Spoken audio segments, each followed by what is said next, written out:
전쟁 상황이지만 그 이후에 뭔가 준비 대비를 해야 되거든요. 기회의 찬스가 될 수 있는 가능성이 상당히 많습니다. 안녕하십니까, 마피디입니다. 안녕하세요. 자, 장기 계좌 그대로고요. 분류가 일로 들어갔다고 말씀을 좀 네, 드렸습니다. 단기 계좌는 요렇게밖에 안 남았습니다. 요건 중기 계좌였고, 네네. 자, 10년간 보유할 100배 프로젝트 계좌는 이렇게 있고, 테슬라 레버리지 프로젝트도 이렇게 있죠, 그죠? 하나로 담았습니다. 재작년 3월이었으니까 2년 좀 넘었네요, 그죠? 네네네. 네, 한 7년 정도 남았습니다. 7년 좀 더 남았습니다. 자, 장기 10년 동안 보유할 계좌는 8,500 정도를 현재 좀 보이고 있습니다. 얼마를 넣은 거죠? 2,700하고 요거 1,000만 원 하니까 3,700만 원 네. 매수한 거죠. 네. 제가 오늘 영상 좋아요를 한번 눌러주시면 6만 있으면 될 것 같은데 네네. 좋아요 3,000개 한 지 꽤 됐는데 네네. 좋아요 3,000개 다른 때는 안 눌러줘도 됩니다. 요번만큼은 꼭 좋아요 꼭 한번 부탁드립니다. 부탁드립니다. 고맙습니다. 눌러주셨죠? 고맙습니다. 감사합니다. 자, 한 주 정리해야죠. 요 9일날 매도한 거 말씀드렸고요. 자, 그 다음에 6월 11일날도 말씀드렸죠. TSLL. 단기 계좌 매도한 것 같아요. 중기 계좌도 절반 매도했고, NVDL. 중기 계좌에서도 나머지 NVDL도 매도했고, 테슬라도 중기에서 절반 매도했다고 말씀드렸고, 자, 그 다음에 이거 아까 보여드린 거 그대로고요. 그 다음에 아마존 조비도 그냥 매도를 했습니다. 그래도 전쟁 전에 매도해서 좀 다행이긴 합니다. 네네. 자, 그 다음에 여기 TNA, 구글, 브로드컴, 이건 손실 받네요. 그죠? 오전에 매도를 해서. 현재 지금 여기까지 보여드린 것 같아요. 제가 저번에 여기까지. 네네. 이번에 이렇게 순서대로 매도해서 현재 좀 저번에 요거 하고 이거 추가해서 이렇게 정도 현재 이번 달 수익을 보이고 있습니다. 이제 매도할 게 많지 않아서 매도 많이 하셨네요. 네, 좀 다행스럽게도 전에 매도를 많이 했습니다.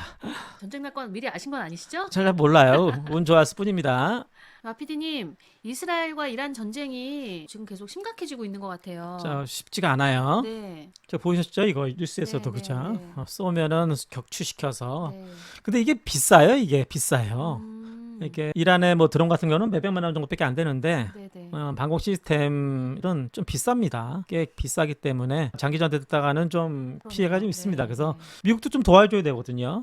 그래서 빨리빨리 단기전으로 좀 끝낼 좀 생각을 좀 미국은 하는 것 같아요. 근데 지금 가장 걱정되는 게 이게 호르무즈 해협을 여기 이란이 봉쇄하느냐 안 하느냐가 문제인데 아직 그런 얘기는 들려오고 안 찍고 있어서 나쁘지는 않은데 좀 거리가 있죠. 두 나라가 이스라엘과 이란이. 그래서 좀 장거리로 좀 전투기하고 드론으로 좀 공격하고 있습니다. 이스라엘이 공격했고 이란이 또 드론하고 미사일 공격했고 다시 한번 지금 보복했고 지금은 왔다 갔다 지금 하고 있습니다. 전쟁이 좀 일찍 빨리 끝날까요? 그럴 것 같진 않아요. 리스크 관리는 좀 필요할 것 같아요. 그래서 제가 실시간 방송에서 말씀드렸죠. 네네. 그 뷰도 말씀을 좀 드렸습니다. 조금 위험할 수 있다고. 이 와중에 테슬라는 어떻게 떨어지지 않고 상승을 했는데요. 다행입니다. 네, 왜 그럴까요? 자, 테슬라는 갑작스럽게 호재가 두 가지가 좀 나왔었어요. 미국의 정부기관이 뭐 국가 뭐 고속도로 뭐 이렇게 안전국 같은 데서 규제를 좀 완화할 수 있도록 자동차 관련 규제를 그런 좀 호재가 나와서 자율주행에 대한 여러 가지 좀 완화가 되는 것 같아요. 규제가요. 요거 덕분에 요거 상당히 좀 깜짝 놀랐습니다.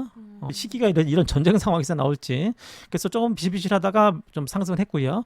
트럼프랑 싸웠는데 그렇죠. 괜찮은 건가 봐요. 네, 그런 좀 그래요. 네. 중국도 그 자율주행에 대해서 여러 가지 데이터 이런 수출 규정을 발표했는데 전에는 사용하지 못하도록 했는데 긍정적인 기사가 좀 나왔습니다. 이것도 좀 의외입니다. 그래서 상당히 좋아요. 웬만큼 장이 좋다면은 좀 상승을 좀 크게 할 만도 한데 장이 좀 안 좋아서 4%까지 올랐거든요. 자세히 한번 보실게요. 테슬라는 여기 장대 음봉의 맨 윗선 둘 322를 뚫고 이렇게 뚫었기 때문에 긍정적이다 말씀을 좀 드렸죠. 그리고 거기를 다시 한번 위로 올라왔습니다. 그래서 다행인 거고요. 주봉상으로 보셔도 장대 음봉의 중간선 322 위로 올라왔죠. 네. 그 322는 중요한 자리였는데 나쁘진 않다. 이것도 약간의 관통형 개념이 좀 되고 있어서 주봉상 관통형이니까 상당히 긍정적인 겁니다. 저항이 333 저항이 있다가 말씀드렸죠. 계속적으로 그죠? 네네. 그때 계속적으로 저항이 있다가 말씀드렸는데 그 정도를 다시 한번 저항을 지금 몇 차례 한 번, 두 번, 세 번 연속 받고 있었죠. 저희 장관윤 아이는 여기서 좀 매도를 좀 했었고 저도 중기를 여기서 매도했었죠. 다시 로보택시가 6월 22일 날 진행되기 때문에 캔들 상황으로도 괜찮고 호재도 있기 때문에 전쟁 상황만 아니면 좀 더 이걸 뚫을 수도 있었는데 전쟁 상황 때문에 이렇게 못 올라갔던 느낌, 반응이 덜 된 느낌도 있습니다. 그래서 테슬라가 좀 조정받을 때는 테슬라가 좀 좋을 것 같아요. 그래서 지금 저는 1,000만 원 정도만 좀 매수를 좀 진행을 했습니다. 60주씩 10번 정도 해서 1,000만 원 정도만 좀 매수했는데 약간 수익인데 장 막판 정도에서 매수했어요. 일찍 일어나서 좀 이평선이 많이 모여있고 한번 호재 뉴스에 있다면은 그냥 올라갈 수 있는데 호재도 있고 또 로보택시 기대감도 다음 주 있어서 테슬라는 뷰가 되게 우울했던 뷰에서 괜찮은 뷰로 좀 바뀌었습니다. 그래도 전쟁이 지금 계속되고 있는데요. 그 영향은 없을까요? 그래서 조금 덜 오르고 조금 조정을 받을 때는 테슬라가 매수하는 게 좀 좋겠다. 네, 요걸로 이게 안 좋은 거는 이미 극복을 한 것 같아요. 그리고 다시 한번 200일선도 지지받고 뭐 살짝 올라갔죠. 제가 말씀드렸죠. 주식하면서 이걸로 이렇게 추도를 피하는 게 쉽지가 않은데 이걸 피했습니다. 200일선 지지를 받고 5일선이 꺾었어요. 그렇죠? 뭐 하여튼 올라가겠다는 좀 신호가 좀 보이고 있습니다. 이렇게 인평선이 모여있을 때 호재 하나 하면 바로 그냥 뚫어버리거든요. 이렇게 호재만 바로 이렇게 뚫을 수도 있어서 이렇게 이평선이 모여있을 때는 상당히 좋고, 좀 또 떨어져도 200일선이 밑에 든든히 받쳐 있고 200일선이 있고 그 밑에 지금 노란색 50일선도 있죠. 그다음에 매물대도 뭐 지금 밑에 있기 때문에 뭐 많이 떨어지더라도 뭐 이 정도, 약간 호재가 없다면 이거 박스권에서 같이 거를 좀 생각을 했었는데 여기도 매물이 좀 있었죠. 근데 좀 호재가 있어서, 또는 전쟁 상황이 갑작스럽게 긍정적으로 호전적으로 바뀐다면 그냥 바로 V로 갑니다. 그럴 때는 약간 전쟁 상황 때문에 좀 반응이 덜 됐던 테슬라가 좀 먼저 갈 수도 있어서 탑픽의 하나로 테슬라를 좀 정하도록 하겠습니다. 그래서 제가 좀 높았는데도 1,000만 원 정도는 좀 매수가 들어갔어요. 단기를 좀 매도가 했기 때문에 좀 더 추가 하락한다면 테슬라 위주로 많이 매수할 예정입니다. 하락하면 그 이번에 매수하신 그 분량은 어떻게 뭐 그냥 버틸 예정입니다. 그 정도는요. 뭐 주봉상으로도 괜찮다고 말씀드렸죠. 그죠? 월봉상으로도 아직 뭐 보름 정도 지났는데 장대 앙봉의 중간 정도는 좀 지키고 있어서 상당히 좋습니다. 아주 흐름은 잘 가고 있고, 요 추세도 이렇게 꼬리는 뭐 이렇게 했지만 깨지 않고 있습니다. 테슬라 자세한 것도 막판에 또 말씀을 드릴게요. 전쟁 상황이 있는 이 주인데요. 자, 미국 증시는 또 다음 주에 어떻게 될까요? 걱정스럽죠? 네. 자, QQQ 보실게요. 자, QQQ가 여기 좀 올라가는 추세를 살짝 깬 느낌이 있어서 제가 네. 이때부터 좋지 않게 좀 봤고, 요 추세를 깨면 좋지 않다. 요거하고 엔비디아가 깨지면 좋지 않다 말씀드렸는데 좀 살짝 지금 좀 내려온 모습입니다. 그런데도 이게 전쟁 상황인데 좀 강하게 떨어질 만도 했었는데 그렇게 많이 떨어지진 않았어요. 생각보다는요. 네네. XUCL이 7%, 7.6% 떨어졌고 TQQQ는 3% 정도 떨어졌죠. 3.7%. 그렇게 많이 떨어지진 않았습니다. 자, QQQ도 뭐 한 1.2% 나스닥은 떨어졌고, 아직 21선에 지금 아직 좀 여유분이 아직은 있습니다. 그죠? 근데 전쟁 상황이기 때문에 이 상황에서 이거를 뭐 올라갈 걸 기대하는 게 조금 어려워서, 갑작스럽게 바뀔지 전세가 뭐 그거 보면서 해야 될 것 같아요. 그러니까 지금 전쟁이기 때문에 이게 올라간다 떨어진다를 알 수가 없어요. 상황을 좀 봐야 된다. 네, 전쟁 상황에 돌아가는, 그래서 기사나 돌아가는 상황이 지금에서는 좀 중요합니다. 근데 분명한 거는 지금 상황에서 전쟁 상황이 갑작스럽게 호전되면 호전될 조짐이 보일 때 먼저 떠요. 또는 과하게 많이 떨어졌을 때 갑작스럽게 더 바뀝니다. 따라서 지금 이 전쟁 상황은 분명한 호재일 수 있기 때문에 예의주시하면서 가야 되고, 좀 예상 시나리오를 좀 하면서 해야 될 필요가 있습니다. 저기 좀 갭이 있죠. 갭의 맨 윗부분, 갭의 윗부분은 지지 저항 받는 자리이기 때문에 506까지 내려온다면 좀 매수해 볼 만하고, 과하게 떨어진다면 여기까지도 떨어질 수도 있겠죠. 그렇죠? 이렇게. 늘 제가 말씀드렸죠. 이렇게 올라가는 시나리오와 이렇게 올라가는 시나리오. 자, 근데 여기 지금 이렇게 올라갔다가 이렇게 맞고 떨어지고 올라갔기 때문에 이 정도에서 다시 그냥 여기서 바로 지지받고 올라갈 가능성도 있습니다. 이 전쟁이 그렇게 과하지 않다가 한다면. 전쟁이 없었으면 그냥 올라갈 수도 있었던 거 아닙니까? 네, 그럴 가능성도 있었습니다. 주봉성으로 보셔도 아직 주봉성 5주선에 지금 깨지 않고 올라오고 있습니다. 그래서 되게 건강하게 가는 모습이 있고, 아직 컵핸들 개념으로 좀 하락하지는 않아서 뭐 그 정도로 보고 있는데, 그 정도까지 감안하고 좀 투자를 하고 있습니다. 그래서 단기도 좀 많이 매도했죠. 자, 반도체는 좀 과하게 빠진 모습이 좀 있었고요. 반도체는 추세를 지금 완전히 깨지는 않았는데 꼬리 개념에서는, 약간 몸통 개념에서는 지금 아직도 약간 여분이 남아 있습니다.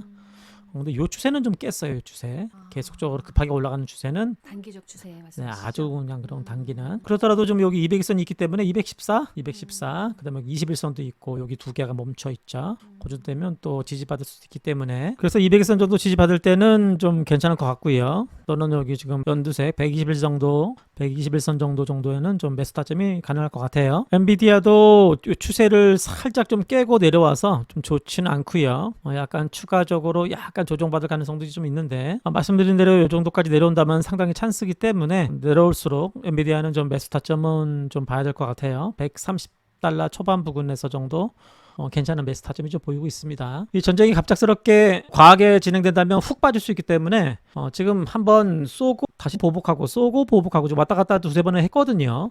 그래서 좀 과하게 증시에 지금 주말에였기 때문에 지금 증시 반영이 안 되고 있는데 월요일 날 또는 화요일 날 전쟁 상황이 뭔가 크게 또 공격이 있을 때 훅 빠졌을 때는 이제 빠졌을 때는 조금씩 매수하는 것도 나쁘지 않을까. 어느 정도 반영도 많이 되고 좀 내성이 생기지 않을까. 뭐 그런 생각도 약간은 있습니다. 엔비디아 주봉상으로는 아주 건강하게 가고 있고요. 아직 뭐 추세는 깨진 않았습니다. 아마존도 약간 요 추세를 살짝 깨는 느낌이 있어서 약간 근데 밑에 이평선이 많이 있기 때문에 웬만큼 지지받고 올라갈 가능성이 상당히 많습니다. 아마존은 좀 더 내려오면 다시 한번 좀 매수 생각 좀 있고요. 근데 전장이 좀 괜찮아진다면은 아마존을 또 매수 생각이 좀 있습니다. 역시 마찬가지로 전쟁이 좀 괜찮아진다면은 알파벳을 좀 매수 생각이 좀 있고요. 여기까지 오면 완전히 좀 찬스고 이걸 뭐 살짝 깨더라도 밑에 좀 이평선이 올라오고 있죠. 51선. 다시 좀 증시가 하락한다면 여기 알파벳을 조금 매수 생각이 좀 있고요. 알파벳 여기서 매도를 좀 했는데 그죠? 네. 다시 내려오면 또 매수할 예정입니다. 좋은 종목이죠. 마소가 아직 건강하게 잘 가죠. 아직 5일선 위에 네. 가고 있습니다. 편하네요. 애플이 좀 문제인데 애플이 다시 193 정도 왔을 때는 요거 살짝 휩소로 깼을 때는 뭐 100만 원씩 조금씩 또 매수 생각이 좀 있습니다. 전쟁만 아니면 여기를 깰 가능성은 없는데 전쟁 때문에 이것도 깰 가능성도 살짝은 있어서 약간씩 걱정은 좀 되긴 합니다. 여기까지 봐야 될지 모르겠어요. 하여튼 다음 주 미국 증시 좀 걱정되고요. 네. 전쟁 상황에 따라서 근데 한 번 더 크게 공격해서 증시가 훅 빠진다면은 조금씩 분할 매수도 나쁘지 않겠다. 그 정도 생각은 좀 있습니다. 의외로 증시가 잘 버티는 느낌이 좀 있어요. PD님 다음 주에 투자는 뭐 일부 말씀해 주신 것 같은데요. 네네. 또 어떻게 진행이 될까요? 확실하게 테슬라가 지금 증시와 조금 반대로 가고 있기 때문에 또 호재도 있고 다음 주 로보택시 그래서 약간 힘이 있다는 거를 좀 보여주고 있습니다. 일론 머스크하고 트럼프도 좀 사이도 좀 좋아지는 것 같아서 그래서 빠질 때는 탑픽으로 먼저 테슬라 위주로 담을 예정이긴 하고 엔비디아도 과하게 빠질 때는 좀 담을 만도 합니다. 엔비디아. 근데 뭐 살짝 빠졌을 때는 좀 그렇고 좀 더 기다려야 되고 아마존은 조금 빠질 때는 아마존은 좀 매수할 예정이고요. 200선도 완전 찬스기도 하고 알파벳, 아마존 그 정도. 알파벳이 더 좋을 것 같네요. 알파벳도 좋고 메타하고 마소는 좀 윗부분이라 뭐 그렇게 매수 생각은 없고 애플은 좀 더 과하게 떨어졌을 때는 뭐 100만 조금씩 소량 정도. 하여튼 이 전장 상황을 그래도 이렇게 이해해 주셔야 할 것 같아요. 태계양님이 정보를 빠르빠르 주신 것 같아서 저도 거기 들어가서 정보를 받고 있어서 좀 빠르빨리 좀 대응해서 판단을 좀 해야 될 것 같습니다. 태경님 텔레그램도 소개시켜 드렸습니다. 커피 한 잔 사세요. 현 시점에서 우리 투자자분들 꼭 생각하셔야 될 부분은 어떤 게 있을까요? 네네. 전쟁 상황은 리스크가 커요. 전쟁 상황에서 그 몰빵이나 전량 매수나 또는 전량 매도도 좀 걱정스럽고 분명한 거는 아까 말씀드린 대로 요 찬스, 요 전쟁 같은 거는 단기적인 거거든요. 약간 그렇게 장기적으로 갈 가능성은 그렇게 많진 않아요. 비용도 많이 들고 미국도 그렇고 아예 그리고 그냥 씨를 말라버리는 그냥 지금 비행기 공격을 하고 있기 때문에 이라는 많은 좀 타격이 좀 있습니다. 그래서 어느 정도 했을 때는 협상이나 물꼬를 틀 가능성이 좀 있는데 그래서 하여튼 찬스기 때문에 1, 2주라도 적절히 과하게 떨어졌을 때는 좀 사는 건 나쁘지 않을 것 같다. 증시를 조금 버티는 힘이 좀 강한 느낌이 좀 있어요. 의외로. 뭐 하마스, 이스라엘 그 정도 공격 왔다 갔다 하는 개념이 아니라 거의 전면전 개념으로 좀 진행됐는데도 오히려 그때보다 덜 빠지고 있어요. 예전에 하마스 했을 때 아침 월요일 날 17%, 18% 떨어졌는데 이번에는 별로 안 떨어지네. 뭔가 좀 다른 모습이 좀 있습니다. 푸틴과 트럼프도 전화 통화했다고도 하고 금요일 날도 이란에서 미국한테 뭐 전화도 좀 하고 뭐 하는 것 같아요. 제가 아까 말씀드린 탑픽 종목 몇 개를 말씀드렸는데 뭐 제가 보는 눈에서는 그렇지만 여러분들도 과연 이게 추세가 갑작스럽게 반전될 때는 어떤 거를 들어갈 거냐를 미리 생각하시고 접근하셔야 될 겁니다. 제가 XOXL도 과하게 떨어지면 들어간다는데 제가 금요일 새벽에 봤을 때는 그렇게 과하게 안 떨어져서 들어가진 않았는데 한 10% 더 이상 떨어지면 들어가려는데 약간 애매하게 떨어져서 계속적으로 폭격이 있는 상황에서 들어가진 않았고 테슬라가 근데 잘 버텨주고 호재가 있어서 호재 파악하고 테슬라만 좀 들어간 과정이긴 했습니다. 뭐 제 투자는 뭐 참고만 해주시고요. 자, 금요일에 빅스가 많이 좀 올랐어요. 계속적으로 오를 가능성도 좀 있고 비트코인도 좀 살짝 꺾이고 있죠. 이때 이렇게 추세선을 딱 꺼서 깨지니까 약간 좀 비중을 단기는 좀 더 쉬어라 말씀을 드렸는데 더신 분이 있으신지 모르겠습니다. 자, 그리고 현재 위켄 나스닥 주말 나스닥은 살짝 좀 빠지고 있는 모습이에요. 전쟁 상황이 있는데 근데 생각보다는 좀 덜 빠진다. 네. 그 정도는 보이고 있습니다. 자, 이건 제가 자랑하는 게 아니라 저는 빅테크하고 지수주만 하고 있어요. 그죠? 네. 중소형주는 100만 원, 200만 원 작게만 하고 있습니다. 네. 그래도 돈을 벌 수 있다는 걸 보여드리기 위해서 그리고 또 제 나름대로 또 유튜버기 때문에 뭐 실력 검증도 해야 되고 검증해야죠. 그럼요. 네, 말만 하는 사람은 아니기 때문에 그대로 보여드린다고 말씀을 드릴게요. 네. 그렇게 또 이해해 주시면 감사하겠습니다. 공포 탐욕 지수는 현재 탐욕이죠. 네. 서학개미 순매수 목요일 금요일 이틀간 테슬라를 상당히 많이 매수하셨고요. 그죠? 네. 테슬라 200 오라클 많이 매수하셨네요. 참고 한번 해주시고요. 좋아요 3,000개 한번 꼭 부탁드리고 진짜 3,000개 되면 6만 원 될 것 같은데 아, 네. 3,000개 안 되면 6만 원 안 될 것 같아요. 한번 좀 부탁드립니다. 부탁드립니다. 자, 다음 주도 성공 투자 기원합니다. 감사합니다. 고맙습니다.